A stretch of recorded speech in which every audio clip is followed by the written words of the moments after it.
அதனால அந்த பரிசுத்தாவியானவர் நம்மிடத்துல இடைப்படும் பொழுது, நம்முடைய இருதயத்தோடு இடைப்படும் பொழுது, நம்ம அந்த ஒரு செகண்ட்ல மனம் திரும்பி, இல்ல நான் பாத்துக்கிறேன், இன்னொரு நாளைக்கு நான் பாத்துக்கிறேன் அப்படிங்கும் பொழுது அது ரிபல்லியஸ், அது முரட்டாட்டம். வேதம் சொல்லுது, 2 பண்ணுதல் பில்லி சூனியத்துக்கும் முரட்டாட்டம் விக்கிர ஆராதனைக்கும் அவபக்திக்கும் சரியே.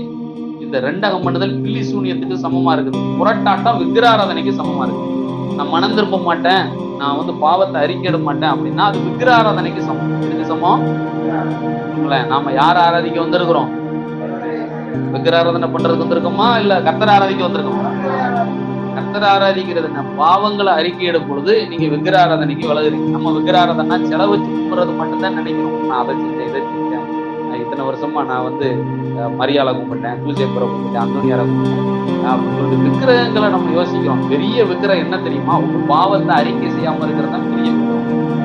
அந்த விக்கிரகத்தை தான் சாமுவேல் தீர்க்கதரிசி சொல்றாரு. 1 சாமுவேல் 15வது அதிகாரத்துல சாமுவேல் தீர்க்கதரிசி சொல்லும்போது 23வது வசனத்துல 2 பண்ணுதல் பில்லி சூனியத்துக்கும் முரட்டாட்டம் விக்கிர ஆராதனைக்கு சமமா இருக்கு. எதுக்கு சமமா இருக்குது?